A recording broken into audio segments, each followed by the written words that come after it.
Bonjour à tous, alors dans cette vidéo nous allons voir comment créer un bouton Checkout avec Laravel Cacher et Paddle. Donc pour l'exemple ici on voit que j'ai créé une page Checkout, un bouton de Checkout et lorsque la personne clique dessus on a le formulaire de paiement et on va pouvoir savoir si la personne a payé ou pas au niveau de notre application Laravel.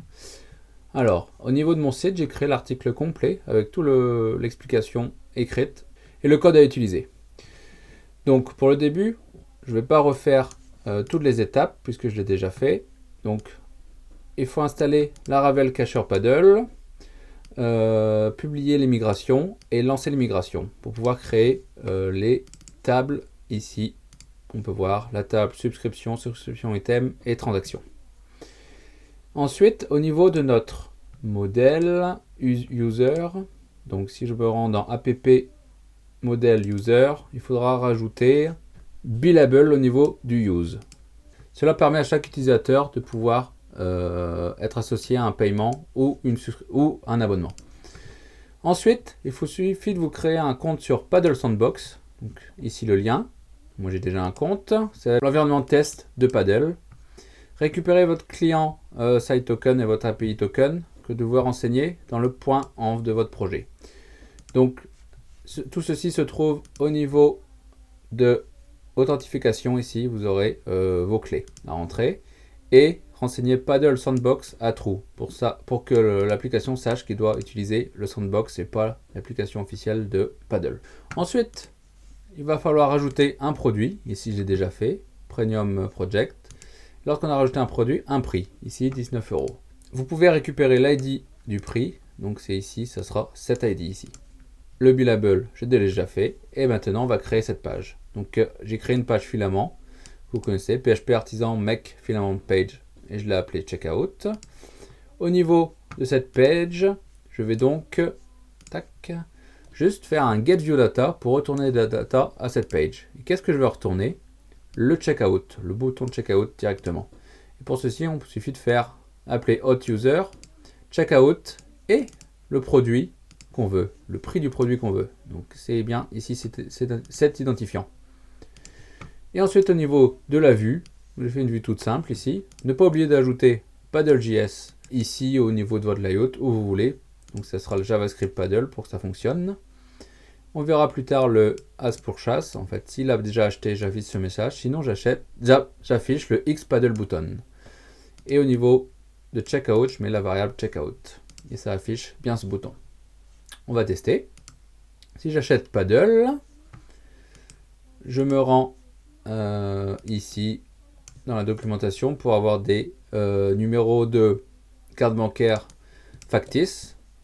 Je renseigne, test. On peut voir 0625. On met une date n'importe quoi. Ici c'est 100. Et on voit que la transaction est bien passée. Et si on se retrouve au niveau de nos transactions, on peut voir que ma dernière transaction ici est bien passée le 16 mars. Donc c'est bien celle-là. Une dernière chose à voir, c'est comment au niveau de notre application recevoir comme quoi le paiement était bien effectué. Parce que là, il y a toujours le bouton. Donc il faut mettre en place les webhooks. Et au niveau de notre Paddle, il va falloir créer au niveau de notification une nouvelle destination. Ici je l'ai rentré avec une URL un peu bizarre. Parce que votre application doit être accessible depuis Internet, puisque Paddle ne peut pas contacter directement votre environnement de test. Donc il faut la rendre accessible sur Internet. Pour ça j'utilise Expose. Il y a une version gratuite donc, qui permet d'exposer votre site sur Internet. Et j'utilise Herb, donc c'est tout simple avec Herb. Dans votre projet, vous faites Herb Share et ça va utiliser Expose et ça va créer une URL. Si je me rends ici, je refresh la page et j'ai une URL ici à renseigner. Laravel Cacher a un endpoint déjà par défaut qui est Paddle Webhook. Et donc je vais changer juste ma nouvelle URL en renseignant Paddle Webhook après. Update Destination. Donc là, Paddle va pouvoir communiquer avec notre application et pouvoir dire que ce paiement a été fait. Et tout va se passer automatiquement. Donc maintenant je vais essayer. Je vais refaire un checkout. Bam. Je renseigne les cartes de crédit.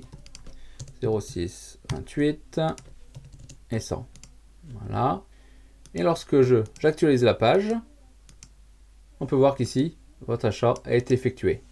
Parce qu'on peut voir au niveau de notre database, dans la table transaction, maintenant j'ai ma transaction qui est associée à mon user. Et donc, comme on avait vu ici, il y a une fonction as_pourchasse. Et que fait cette fonction? Elle check tout simplement si ce user a une entrée dans transaction. Si oui, et que le statut est complété. Si oui, c'est-à-dire qu'il a acheté le produit. Donc voilà, c'est tout pour cette petite vidéo qui vous apprend à créer un bouton de checkout pour vendre des produits en 5 minutes sur votre application Laravel Filament. Allez, ciao!